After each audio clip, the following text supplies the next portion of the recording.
అలాగే సార్. ఓం శ్రీ సాయిరామ్. చాలా కాలం తర్వాత శాస్త్రి గారి యొక్క ప్రవచనం వినే భాగ్యం దొరికింది.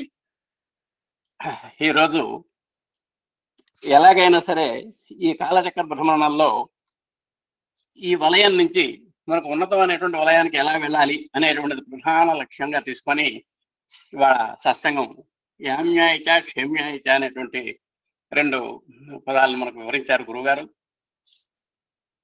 ఇది 6 సాధనా సంఖ్య అని చెప్పారు. చివరిలో 8 కూడా సాధనా సంఖ్య అని చెప్పడం జరిగింది.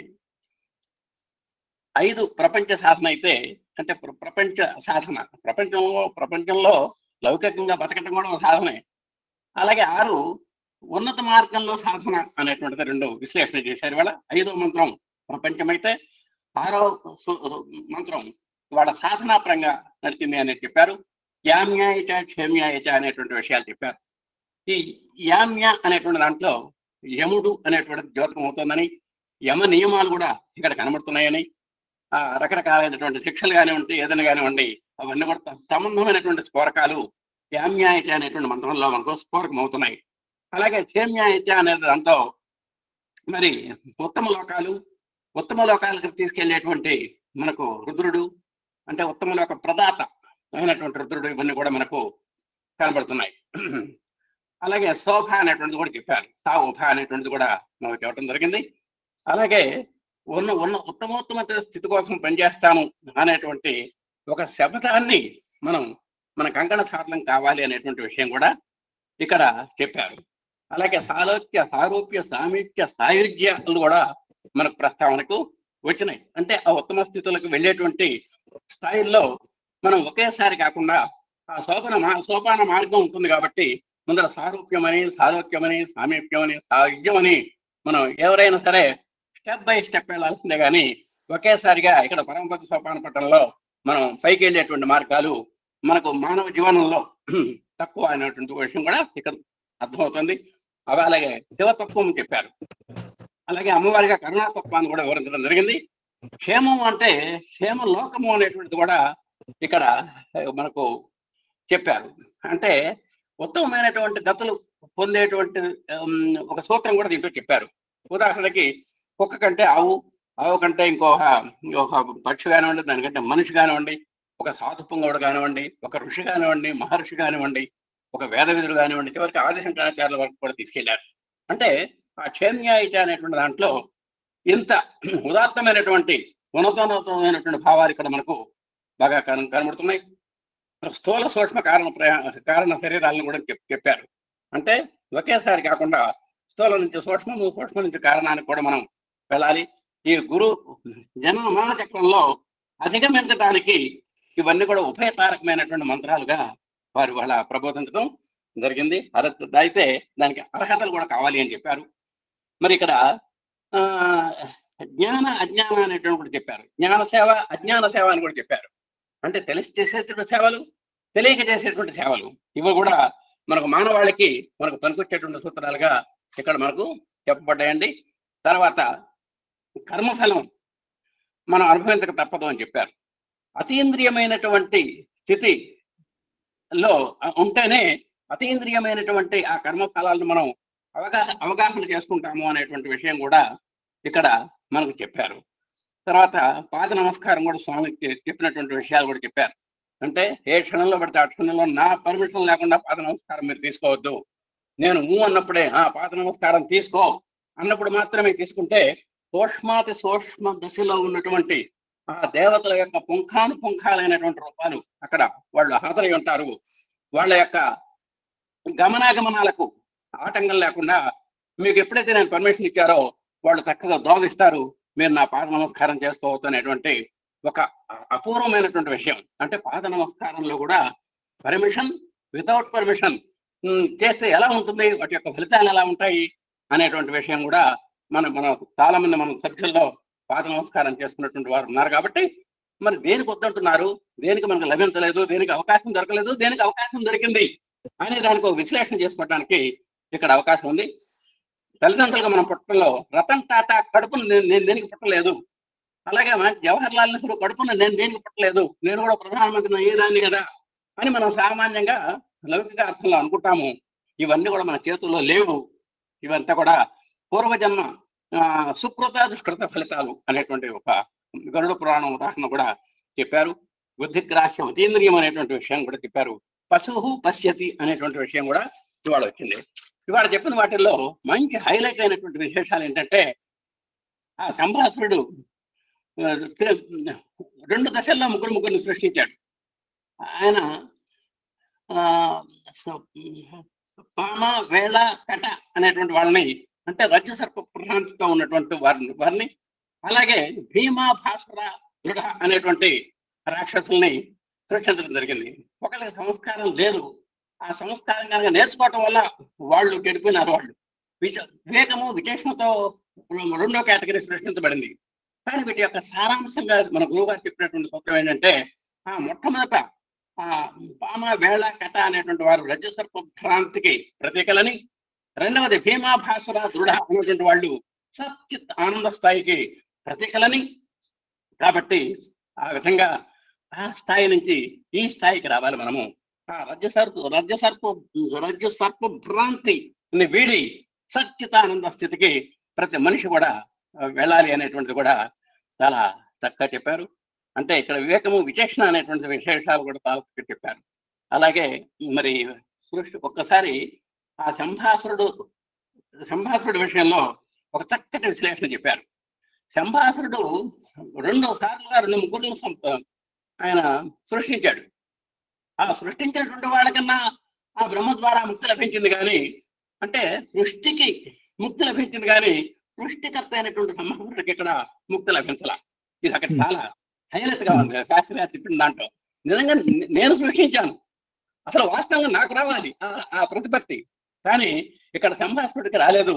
సంభాసురుడు చేత సృష్టింపబడినటువంటి ఆ త్రయానికి ఈ త్రయానికి ఆ సౌభాగ్యం, అంటే ఆ బ్రహ్మగారి యొక్క అనుగ్రహ వృష్టి సంపన్నంగా దొరకడం అనేటువంటిది ఇక్కడ హైలైట్ అనమాట. ఇక్కడ చాలా గొప్పగా ఉన్నది. అలాగే దేశాకంకణ ధారణ గురించి కూడా మనకు చెప్పారు.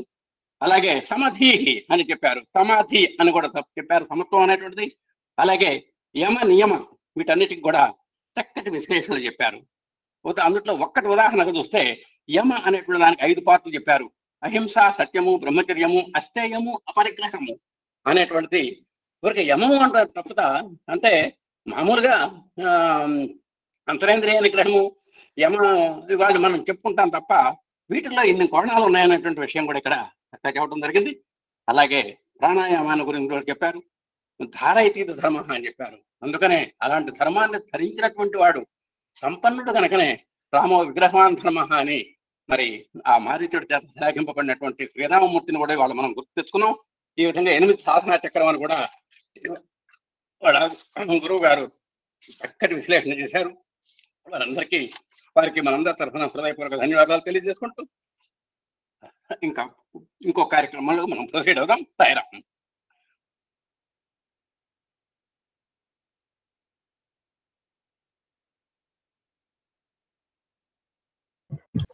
మాట్లాడతారు ఎవరైనా?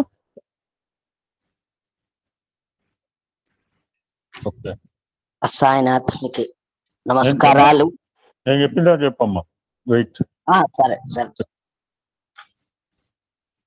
సార్, కొన్ని పదాలు బాగా చెప్పారు సార్. నాకు కనపడలేదండి. ఎట్లా కనపడతారు సార్? పైలటే కనపడదు మనకి.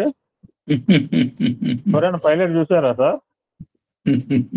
నేను అడుగుతున్నా, ఎవరైనా పైలట్ చూసారా? ఒక్కళ్ళు ఆన్సర్ చేయండి దయచేసి ప్లీజ్. లేదు సార్, లేదు సార్, లేదు. నువ్వు లేట్ గా వస్తావు, నువ్వు మాట్లాడద్దు. ఎవరైనా పైలట్ చూసారా? లేదు సార్. ఓకే నిర్మల, నువ్వు పైలట్ ఎదురు దేవుడు ఎలా కనపడతాడు నీకు? అదే కదా సార్, మనసారా మనస్ఫూర్తిగా మాట్లాడదు. హలో, నన్ను చెప్పనీగా, నేను అడిగిన అంతవరకే. నువ్వు పైలట్ చూసావా? లేదు లేదు, అంతవరకే. నాకు పైలట్ నే చూడలేను, దేవుడిని ఎలా చూస్తావు? కాన్సి పైలట్ కనపడాలి, పైలట్ చూడాలంటే ఎక్కడికి పోవాలి? పిల్లవాడు అడిగా, నాన్న పైలట్ కనపడలేదంటే వేరే రకంగా అనుకోక నిర్మల. నేను వేరే యాంగిల్ లో చెప్తున్నాను. ఇప్పుడు పిల్లవాడు అడుగుతా, నాన్న నాకు పైలట్ కనపట్లేదంటే ఆ పిల్లవాడిని ఏం చేస్తాడు? ఇందాక 2 మాటలు చెప్పారు. One is below senses, second one is above senses sir. Science and scientific కూడా డిఫరెన్స్ ఇదే సార్ శాస్త్రి గారు. ఎగ్జాక్ట్లీ, అవును. ఎందుకంటే మధ్యలో ఇంటర్ఫియర్ కాదు. ఇందాక ఇంకొక మాట చెప్పారు సార్. నిన్ననే మేము అనుకున్నాం, స్వామి నేను 3 వారాలు బట్టి వేడి చేస్తున్నా అంటే నేను ఎన్నో జన్మలు బట్టి వేడి చేస్తున్నాను అన్నారు. నిన్ననే చదివారు మా వాళ్ళు ఎవరో పాపం అమాయకులు. స్వామి నేను 3 వారాలు బట్టి నేను ఎప్పటి నుంచో వేడి చేస్తున్నాను, ఎప్పుడు వచ్చినా నన్ను రెడీ. అది ఎప్పుడు రావటం, ఇవాళ కావచ్చు, రేపు కావచ్చు, ఒక జన్మ కావచ్చు, ఇంకెన్ని జన్మలో, but still I will wait for you. ఇందాక మీరు ఇందాక వండర్ఫుల్ వర్డ్ సార్, జ్ఞానతవ అజ్ఞానతవ. నువ్వు తెలిసి పిలుస్తావా, తెలుగు పిలిస్తే అమ్మ అని పిలిస్తే అమ్మ తెలిసి పిలిచిందా, అమ్మ లేకపోతే సరిగమ పదర్శనతో పిలిచిందా, అమ్మ చూస్తున్నారు సార్. పిల్లవాడి పిలుపు సరిగమ పదనిసలతో పిలుస్తున్నాడా? నెవర్. అమ్మ అనగానే అమ్మ పరిగెత్తుకో ఎలా వస్తుంది సార్? యు మే బి జ్ఞానతవ అజ్ఞానతవ. తెలిసి అంటే అంటే తెలుసన్నా రామా తెలియని అంటే అజ్ఞాన స్థితిలో ఉండిపోతామా ఎన్ని సంవత్సరాలు? జ్ఞానవంతులుగా పుట్టాం. సుప్రీం. ఇందాక మీరు అన్నారు డాగ్ అన్నారు, డాగ్ నుంచి కౌ అన్నారు, కౌ నుంచి బర్డ్ అన్నారు, బర్డ్ నుంచి మ్యాన్ అన్నారు, కామన్ మ్యాన్ అన్నారు. 2 కాళ్ళు మనుషులే ఉన్నారు. ఎంతసేపు శరీరం, ఆ మనుషులు కూడా చెప్పారు కేటగిరీస్. అంటే బాగా చెప్పారు. చెంపపెట్టు ఇక్కడే ఉంది, ఎంజాయ్ ఎవ్రీథింగ్. స్కైలా పడుతుంది చెప్తే మన సింగరేణిలో మొత్తం శుభ్రంగా తినటం తాగటం సార్. మళ్ళీ ఉంటాం లేదు, మొత్తం ఆస్తులను అమ్ముకు తెప్పారు. ఆ స్కైలా పడే కరీంనగర్ జిల్లాలో, నిజామాబాద్ జిల్లాలో అది పడలేదాలే, వీళ్ళు మొత్తం బికార్లు అయిపోయారు. ఇందాక అన్నారు they are 2-legged animals sir. మీరు ఇంకో మాట అనలేదు ధైర్యంగా. They are 2-legged animals, not 4-legged, 2-legged animals. ఎంతసేపు వాడు అంతే బాడీ కాన్షియస్ అనమాట. సో దట్స్ వై జ్ఞానతవ అయినా అజ్ఞానతవ అయినా నేను రెడీగా ఉన్నాను. నా యొక్క హస్తాల్లో తీసుకోవడానికి ఐఎమ్ వెయిటింగ్ ఫర్ యూ అన్నప్పుడు వయసు అజ్ఞానతవ షుడ్ బికమ్ జ్ఞానతవ. ఇందాక మీరు అన్నారు సాధన ద్వారా ఎవ్రీథింగ్ డ్యూయల్. భూమి మీద పుట్టాము, భూమి ద్వంద్వము, భూమి ఇట్ సెల్ఫ్ ద్వంద్వము సార్. ఆ భూమి ఇట్ సెల్ఫ్ ద్వంద్వంలో, భూమిలో నుంచి వచ్చిన వాడికి ద్వంద్వాలు కంపల్సరిగా మనం ఉన్నదే బతికేదే ద్వంద్వంలో బతుకుతున్నాం. ఇంట్లో కూర్చున్నాను నేను అంటే, ఇంట్లో కూర్చుంటే నాకు ఇంట్లో నుంచి బయటికి పోనంటే సొసైటీ వన్స్ ఐ గో అని సమాజంలో పోయారంటే సమాజం అంతా ద్వంద్వంతోనే ఉంటుంది. మంచి కాయలు అమ్ముతాడు, చెడు కాయలు అమ్ముతాడు, పిచ్చిగా అన్ని రకాలు ఉంటాయి. మనం హ్యావ్ టు డిస్క్రిమినేట్. ఏది మంచి ఏది పెడితే కొనుక్కురాం కదా.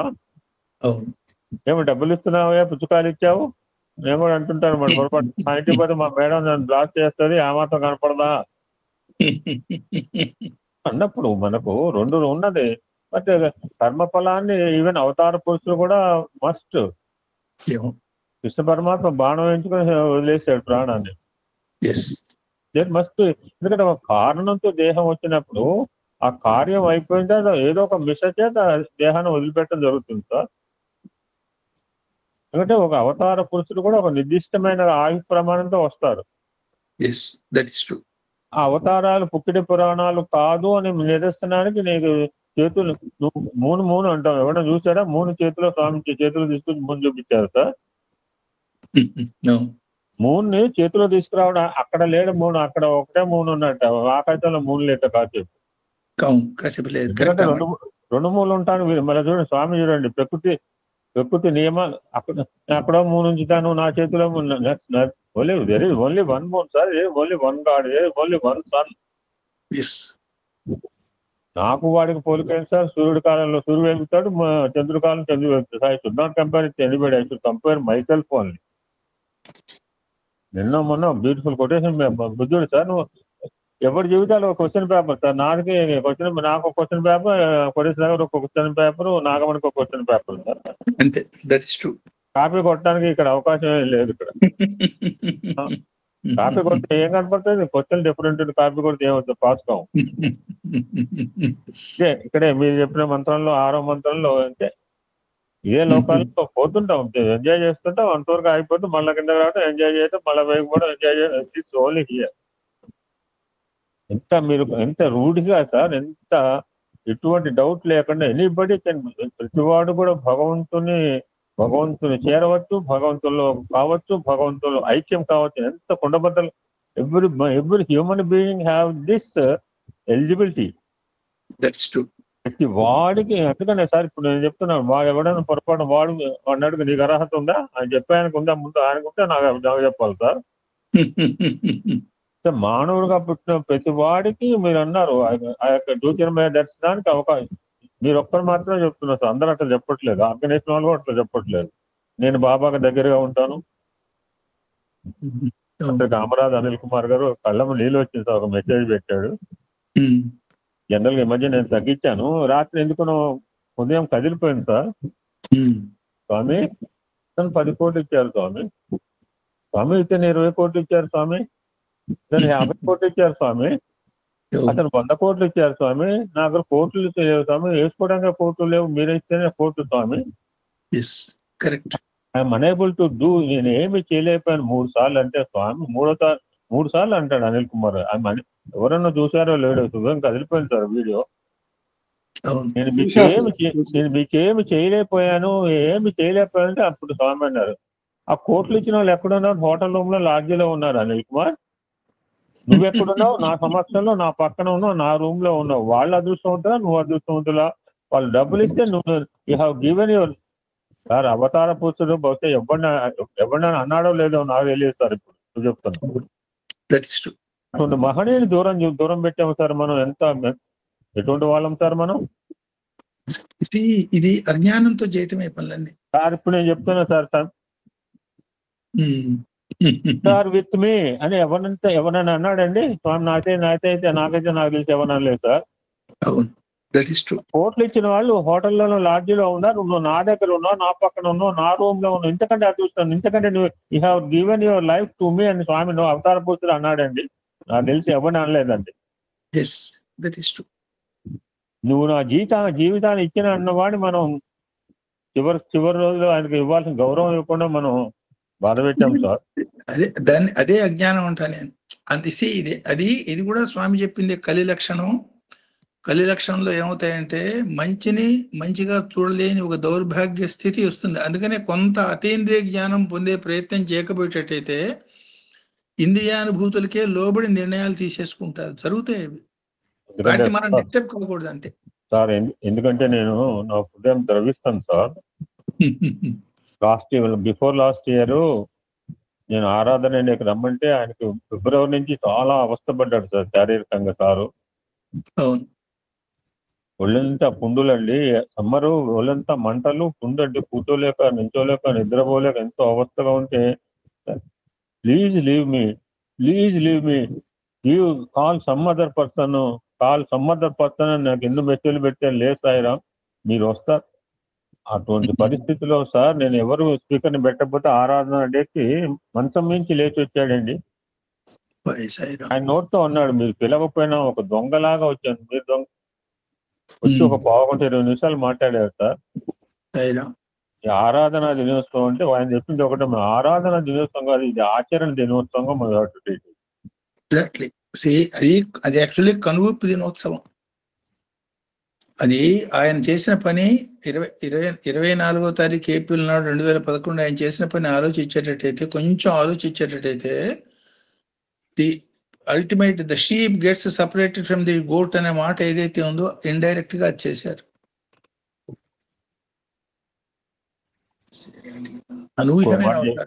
ఇంకొక మాట చెప్పారు సార్, మరణాంతర పునర్జన్మ, progress, promotion. Why should you think about demotion? రెండో క్లాస్ పోయిన వాళ్ళమే కదా మనమంతా.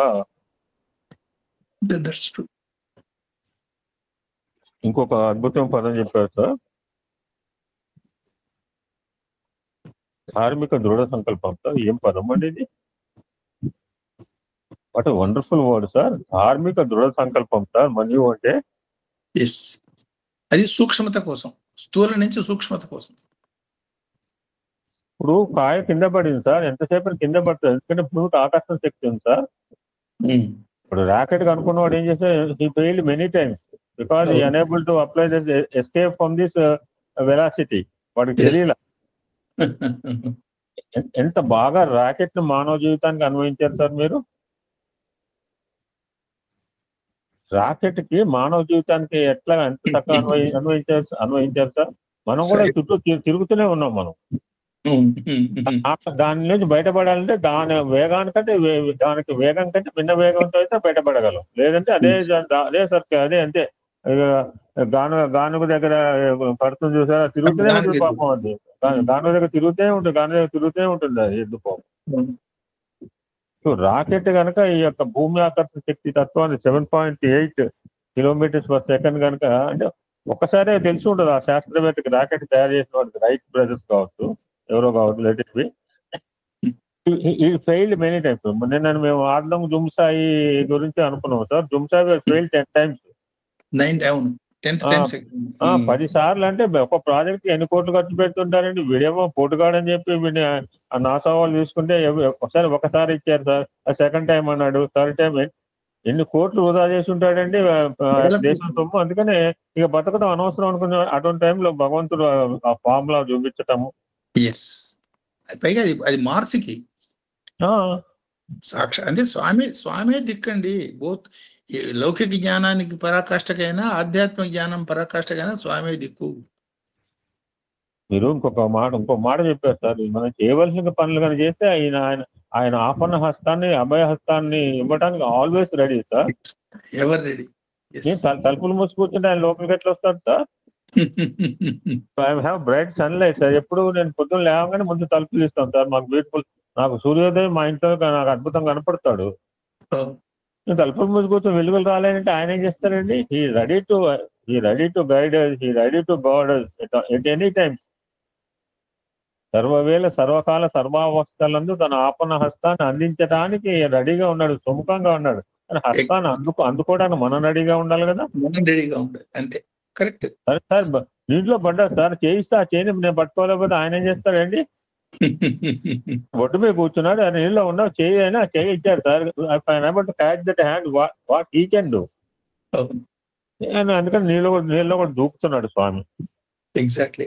ఒడ్డు మీద కూర్చున్నా చేయి ఇచ్చినా చేయి పట్టుకోలేకపోతున్నా అని చెప్పి వీడు నీట మునిగాడు కనుక, నీట మునిగిన వాడిని మనమంతా నీట మునిగిన వాళ్ళే సార్. నీట మునిగిన కనుక నీట మునిగిన వాడిని రక్షించాలంటే ఆయన కూడా నీళ్ళు దిగదు. ఎందుకు ఒక ఎగ్జాంపుల్ స్వామి లైఫ్ లో ఎగ్జాంపుల్, బావిలో పడి స్వామి నేను మీకోసం పిలుస్తుంటే నీ భుజాల మీద పట్టుకుని పైకి ఎత్తినవాడిని ఎవరు అనుకున్నావు అని అన్నారు స్వామి ఓపెన్ గా. రాత్రి సాయంత్రం పడ్డవాడు మర్నాడు పొద్దున్న దాకా స్వామిని తలుచుకుంటూ అట్లా ఉంటే నీళ్లలో మునిగిపోకుండా ఎట్లా నిలబడ్డావు అనుకున్నావు నువ్వు, నా భుజాల మీద నువ్వు నిలబడి ఉన్నావు అని చెప్పారు. చూడండి, నీళ్లలో మునిగి మన పైకెత్తుతున్నారు. నేను అనుకున్నాను, నేను సత్సంగం చెప్పిన తర్వాత ఇవాళ రేపు ఎల్లుండి నేను మాట్లాడాల్సిన అవసరం లేదు actually. No need to talk me. ఇవాళ నాకు రెస్ట్, రేపు పొడిస్తావో ఎల్లుండి Sudhakar Rao to speak on 24th. I want to take 3 days rest అని నేను ఖచ్చితంగా కాంక్రీట్ గా డెసిషన్ తీసుకున్నాను సార్. మాట్లాడాలి, షటప్ యువర్ మౌత్ అంటే చెప్పిన తర్వాత నా నోరు మూసుకోలేకపోయాను సార్. లోపల ఉన్న ఆవేదన, లోపల ఉన్న అంతర్మా ఇట్స్ కమింగ్ అవుట్. 2 మాటలు చెప్పరా గట్టిపల్లి రాజప్ప గారు మాట్లాడండి.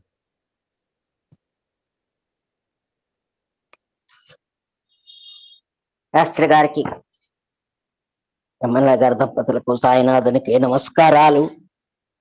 చాలా బాగుంది ఈరోజు. మనము చెడు మంచి అనే దానికి ఈ 2 అర్థాలకే యమాయచ క్షయమాయచ అని వేరే అర్థాలు, వాటిని సాధన చేసుకోవడం అనేది చెప్పారు మీరు. అర్థాలు అయినా కూడా యమాయచ యముడు అని, యముడుకు సంబంధించింది. క్షేమాయచ అంటే మంచి తత్వం అని, అన్ని రకాల మంచి మనం ఈ ద్వంద్వాలను దాటాలని జీవిత మొత్తానికి చేసే ప్రయత్నమే మన అహబ్రహ్మాసి అని కూడా అంటూ ఉంటాము. ఇది చాలా బాగుంది. యమ అనే దానికి చిత్రగుప్తుడు అన్నారు. ఆ చిత్రగుప్తుడు మనం చేసే కర్మలను గుప్తంగా ఉంచి మనకు అవి ఇస్తూ ఉంటాడు. ఆయనకు చిత్రగుప్తుడు అనే ఒక మాటను కూడా మీరు వాడారు. క్షేమము మంచి లక్షణాలతో పుట్టడం కూడా ఒక అదృష్టమే. ఒక జన్మ ఇచ్చినా కూడా అది వాళ్ళ సాధనతోటి ఆ మంచి లక్షణాలు అలవర్చుకోవాలని చెప్పి అన్నారు. ఒక్కొక్కరికి వాళ్ళ యొక్క కర్మలను బట్టి ఆ విధంగా ప్రవర్తిస్తూ ఉంటారు. ఏమాత్రం ప్రయత్నం చేయాలి, కాలచక్రం తిరుగుతూ ఉంటుంది. పుట్టడం, చావడం ఇవన్నీ సాధారణంగా ఉండే భ్రమణం అన్నారు. కానీ మనం చేసే ఉత్తమ స్థితికి ఎలా వెళ్ళాలి అనే దాన్ని ఇప్పుడు బాగా చెప్పారు మీరు. స్వామి సాధారణ జీవితం నుంచి మన సంస్కారాలతోటి విశేషణ శక్తి కేవలం క్షమము అనే దాంతో కాకుండా మనం చాలా సాధనతోటి ఇవన్నీ సాధించాలని చెప్పారు. సరే, రాక్షసుల గురించి చెప్పారు. 3 రాక్షసులు జంబాసురుడు అని చెప్పారు. వాళ్ళని సృష్టి చేశారు. వాళ్ళు కేవలం యుద్ధం చేయాలంటే వాళ్ళ కర్తవ్యం నిర్వహించారు. కానీ దేవతలు కూడా వాళ్ళను ఓడించలేకపోయినారు. 2 సార్లు ఆ విధంగా జరిగింది. వాళ్లకు విష్ణుమూర్తి మోక్షం ఇచ్చాడు. ఎవరి కర్తవ్యం వాళ్ళు నిర్వహించాలని మీరు మాకు బాగా చెప్పారు. చాలా బాగుందండి. ఈ విధమైన ఇది యమాయిచ క్షేమాయిచ అనేది, ఇది మీరు క్షేమాయిచ అంటే మనం చేసే కర్మలు, రోజు చేసే కర్మలు, ఈశ్వర ప్రాణాయామం, ధ్యానం ఇటువంటివన్నీ చెప్పారు. ఈ విధమైన సాధనతోటి మనము క్షేమాయిచ అనే దాన్ని మనం సాధించాలి. ఆ విధమైనవి చాలా బాగున్నాయండి. ఈరోజు చాలా విషయాలు విన్నాము. ఈశ్వరార్పణ బిల్వధనం స్వామి ముందు ఉంచుతున్నాను. సాయిరామ్ అండి.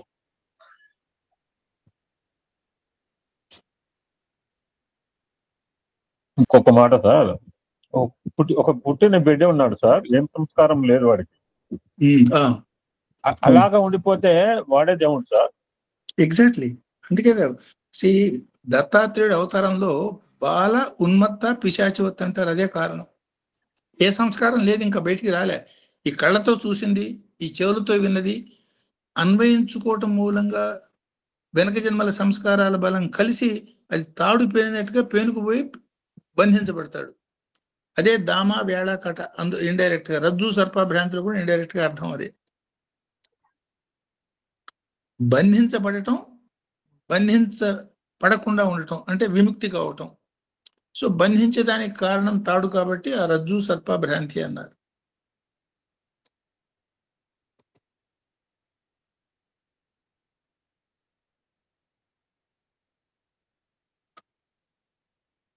Anybody want to speak?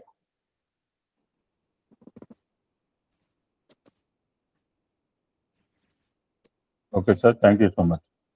Okay, అందరికీ నమస్కారం. సాయిరామ్ సార్, శ్రీ హృదయపూర్వక నమస్కారం సార్. నమస్కారం. నాకు ఒకటి శంబాసురుడు చెప్తుంటే, శంబాసురుడు చెప్పారు కదా రాక్షసుడు. 5 రోజుల నుంచి ఇక్కడ రామాయణం చెప్తున్నారు మా సోదరుడు లక్ష్మీనారాయణ గారు. అందులో ఆ లంకలో రావణాసురుడు చేయమన్నదే రాక్షసుడు చేశారు. వాళ్ళ తప్పేం లేదు కదా.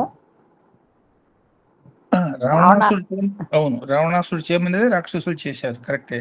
అదే ఆ విషయం ఇక్కడ ముచ్చరించుకోవడం జరిగింది. వాళ్ళ తప్పే, రావణ అన్న మాటలు వాళ్ళ తప్పేమీ లేదు, వాళ్ళ పని వాళ్ళు నిర్వర్తించారు అని నాకు ఆ విషయం గుర్తుకొచ్చింది సార్ ఇందాక మీరు చెప్తుంటే. అవును, యాక్చువల్లీ ఇందులో ఈ శంభాసురుడు కథ వశిష్ఠ మహర్షి కల్పించి చెప్పి, యాక్చువల్గా శంభాసురుడు అనే ఒక రాక్షసుడు ఉండేవాడు. వాడు దేవతల్ని ఓడించటం అన్నది జరిగింది. ఆ జరిగిన దాన్ని ఆధ్యాత్మిక సాధనాపరంగా వశిష్ఠ మహర్షి ఎట్లాంటి పనులు మనని బంధిస్తాయి, ఎట్లాంటి పనులు మనని బంధించవు అనే ఉదాహరణ కోసం మొదటి 3 పనులు వాళ్ళని బంధించి వాళ్ళని ఉన్నత స్థితి నుంచి లోవర్ స్థితికి, చాలా నీచ జన్మలకి పోతారు. వాళ్ళు చివరికి పురుగులుగా అయిపోతారు మొదటి 3 రాక్షసులు.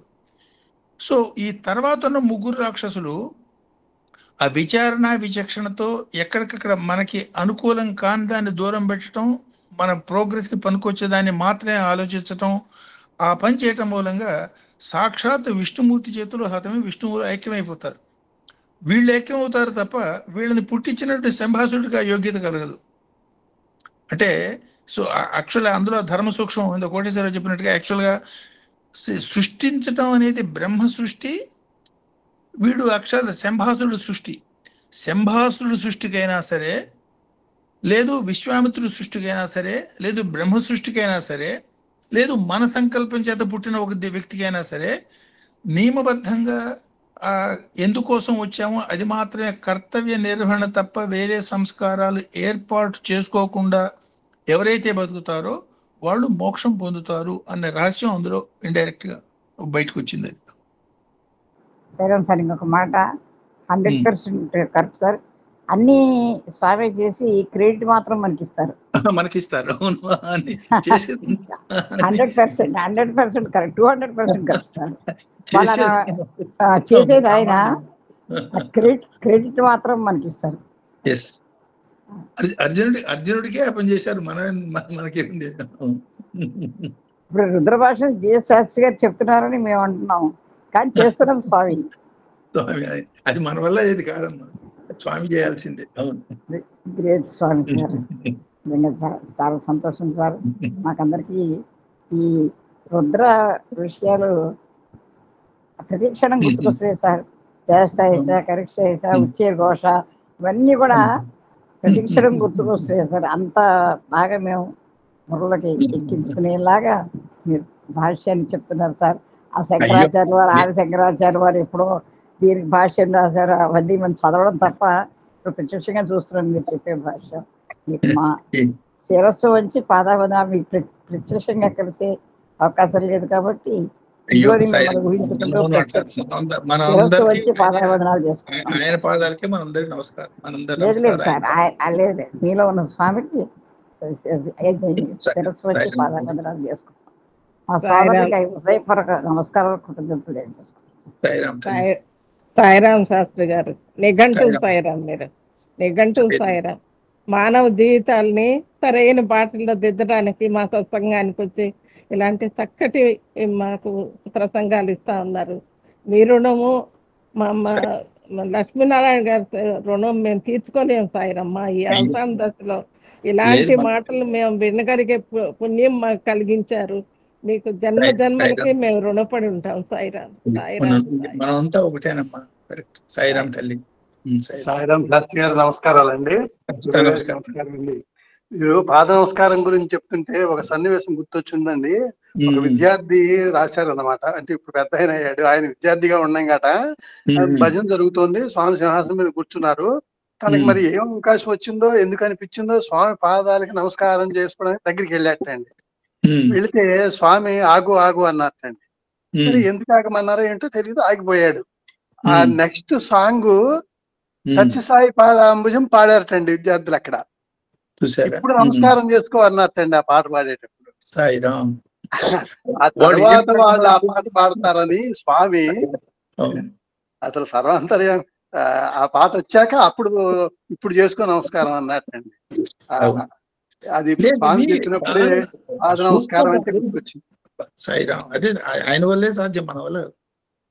ఎందుకు ఒక సందర్భంలో స్టూడెంట్స్ కి యాక్చువల్ గా ఇప్పుడు సాధారణంగా ఈ మదము, మోహం, ఇవి కనుక మనకి అజ్ఞానం, ఇవన్నీ మనకి దాని మూలంగా రకరకాల జన్మలు, కారణం ఇవన్నీ జరుగుతుంటాయి కదా. స్థూల అహంకారం తీర్చుకోవడం పెద్ద కష్టం కాదు, కానీ సూక్ష్మ అహంకారం చాలా కష్టము అన్నారు. దాన్నే విద్యాహంకారాన్ని సూక్ష్మ అహంకారం అంటారు. మనో అహంకారాన్ని సూక్ష్మాతి సూక్ష్మ.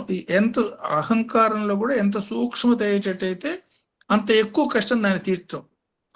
సూక్ష్మ అహంకారం అంటే ఎట్లా తెలుసుకోవాలి స్వామి? సూక్ష్మ అహంకారం ఎట్లా ఉంటుంది అంటే, ఇప్పుడు ఫర్ ఎగ్జాంపుల్ బాగా డబ్బున్నవాడు, వాడికి ధనంతో అహంకారం వచ్చింది, కొన్నాడు వెనక ధనం పోయింది, ధనం పోగానే అహంకారం ఆటోమేటిక్గా చచ్చిపోతుంది.